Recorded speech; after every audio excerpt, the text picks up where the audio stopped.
ချစ်ရတဲ့တသားမမီတွေပျော်ရွှင်ကျမ်းမာနေတာကိုပဲလိုချင်တဲ့ဆန္ဒကတော့မိဘတိုင်းမှာရှိမဲ့ဆန္ဒတစ်ခုပဲဖြစ်ပါတယ်။မေမေရဲ့နေ့စဉ်ဆူတောင်းမှုတွေထဲကတစ်ခုကတော့တသားမမီတို့ပျော်ရွှင်ကျမ်းမာသွားတဲ့ကြီးမြင့်လာဖို့ပဲမဟုတ်လား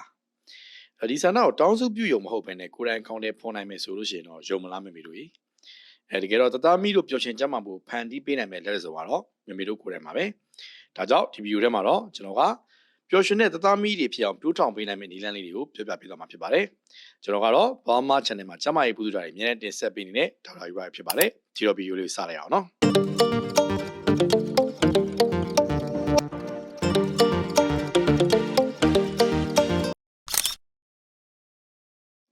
ဒီတော့ပျော်ရွှင်တဲ့တသားမီလေးတွေဖြစ်အောင်ဘယ်လိုပြောထောင်အောင်မလဲဆိုတဲ့နည်းလမ်းလေးတွေကိုကျွန်တော်တို့ဆက်ပြီးတော့လေ့လာကြည့်ရအောင်နော်။အဲ့တော့ပထမဆုံးနည်းလမ်းလေးကတော့ကလေးတွေနဲ့ပျော်ရွှင်စရာချိန်လေးတွေဖန်တီးပေးဖို့ပဲဖြစ်ပါတယ်။အဲ့တော့အချစ်ခံရတဲ့ကလေးတွေမိဘတွေနဲ့ရင်းနှီးနေထိုင်တဲ့ကလေးတွေကပို့ပြီးတော့ပျော်ရွှင်ကျန်းမာကြပါတယ်။အဲဒါကြောင့်တသားမီလေးတို့ကိုပျော်ရွှင်ကျန်းမာစေခြင်းနဲ့ဆိုရင်တော့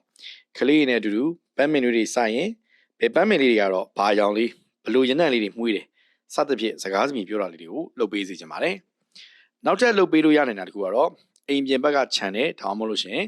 လူရှင်းတဲ့ပန်းညံလိုမျိုးနေရာတွေမှာစပိန်တူတူစီးပြီးတာလမ်းလျှောက်ထွက်တာတွေလုပ်ပေးရင်လည်းကလေးတွေကိုပြောစရာကောင်းတဲ့အချိန်လေးတွေဖန်တီးပေးစေချင်တာပဲဖြစ်ပါတယ်။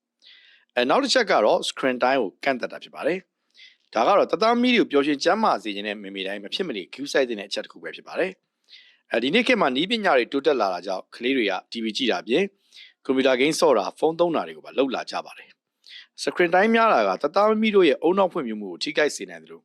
့ရုပ်ပိုင်းဆိုင်ရာဖွံ့ဖြိုးမှုပေါ်မှာလည်းစိုးကျိုးသက်ရောက်နိုင်ပါတယ်။ဒါကြောင့်တသားမီးတို့ရဲ့ screen time ကို short ချဖို့ကမဖြစ်မနေလိုအပ်ပါလိမ့်မယ်။တသားမီးတို့ကိုစပွဲလေးတွေရှင်းခိုင်းတာမျိုးအဝတ်ကလေးတွေကူခောက်ခိုင်းတာမျိုးကစားစရာလေးတွေကူသိမ်းခိုင်းတာလိုမျိုးသူတို့နိုင်တဲ့လောက်တောင်းလေးတွေကိုကူခိုင်းရင်းနဲ့ screen time ကိုနည်းနည်းစီ short ချပေးသွားစေချင်ပါတယ်။တခြားကိုလက်လှုပ်ရှားမှုပျော်စရာလေးတွေလုပ်ပေးရင်လည်းပိုကောင်းတာပေါ့နော်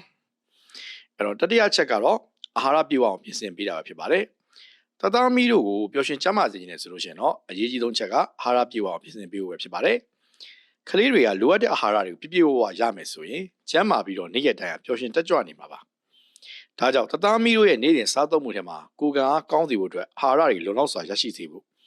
ဦးနိုင်ရည်နဲ့ကျန်းမာအောင်အားဖြည့်ပေးမယ်အကျိုးပြုဘက်တီးရီးယားလေးတွေဗီတာမင် C အုံနောက်နဲ့အမြင်အာရုံဖွံ့ဖြိုးဖို့အတွက် DHA ဗီတာမင် A ဗီတာမင် D တို့ကိုပြည့်ဝအောင်စားပေးဖို့လိုအပ်ပါလိမ့်မယ်။အယိုးနဲ့သွားတွေတန်မာစေပြီးတော့ကြွက်သားတွေကောင်းဆုံးဖွံ့ဖြိုးစေဖို့အတွက်ကြတော့ကယ်လ်ဆီယမ်၊မက်ဂနီဆီယမ်နောက်ပြီးတော့အိုမီဂါ6 fatty acid ပိုတက်ဆီယမ်အိုင်အိုဒင်ပရိုတင်းတွေပြည့်ဝလုံလောက်အောင်ပြင်ဆင်ပေးဖို့လိုပါလိမ့်မယ်။ဒီလောက်အာဟာရတွေစုံလင်အောင်ပြင်ဆင်ပေးနိုင်ပါမလားလို့မစိုးရိမ်သွားပါနဲ့နော်။ကလေးတွေကိုနေ့စဉ်အစာအုပ်စုတွေစုံလင်မျှတအောင်ကျွေးမယ်ဆိုလို့ရှိရင်အဲ့ဒီအာဟာရဓာတ်တွေပြည့်ပြည့်ဝဝရရှိမှာဖြစ်ပါတယ်။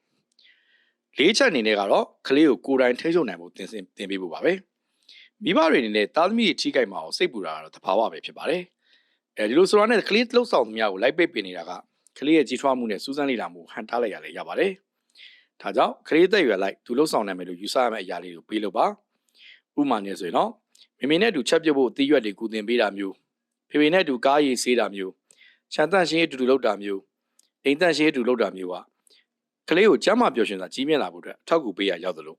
လေ့ကျင့်ကောင်းလေးတွေကိုလည်းအုံမြင့်ချပေးရရောက်ပါတယ်။နောက်တစ်ခုကတော့ကျေးဇူးတင်စကားဆိုတာဖြစ်ပါတယ်။ကလေးကတခုကိုကူညီတဲ့အခါမျိုးမှာလိမ္မာတဲ့ပြုမှုလေးတွေလှုပ်ဆောင်ပေးတဲ့အခါမျိုးမှာကျေးဇူးတင်နေဆိုတာကိုဖေဖေမေမေတို့အနေနဲ့ပြသပေးစေချင်ပါတယ်။ဒီလိုကျေးဇူးတင်စကားဆိုတာကကလေးကိုစိတ်ပိုင်းဆိုင်ရာယုံကြည်မှုတိုးစေပြီးတော့အကောင်းမြင်စေလည်းများစေပါတယ်။လေ့ကျင့်ကောင်းလေးတွေရသလိုကျမ်းမာပျော်ရွှင်စွာကြီးမြင့်လာစေဖို့တည်းလည်းအကောင်းဆုံးထောက်ပံ့ပေးနိုင်မှာဖြစ်ပါတယ်။အဲ့တော့ညီကုန်းကျုံနဲ့ပြောရလို့ရှိရင်အခုကျွန်တော်ပြောတဲ့လေ့ကျင့်လေးလှုပ်ဆောင်ပေးပြီးတော့နေ့ရက်တိုင်းမှာနှွေးထွေးစွာနဲ့တသားမီတို့ချစ်ခင်ကြောင်းပြသပြီးကျမ်းမာပျော်ရွှင်စွာကြီးမြင့်လာစေဖို့အကောင်းဆုံးပြုဆောင်ပေးနိုင်ပါစေလို့ဆုတောင်းပေးနေပဲကျွန်တော်ဗီဒီယိုလေးကိုညီကုန်းချုပ်လိုက်ပါတယ်။ဒီလိုဗီဒီယိုလေးကိုအမြဲတမ်းတင်ဆက်ပေးနိုင်မှာမလို့ကျွန်တော်တို့ရဲ့ဘာမှ channel လေးကိုအမြဲတမ်းစောင့်မျှော်အားပေးကြပါလို့ပြောရင်းနဲ့ပဲအားလုံးနှုတ်ဆက်လိုက်ပါတယ်။နောက်ထပ်ဗီဒီယိုမှာအားလုံးပြန်တွေ့ကြမယ်နော်။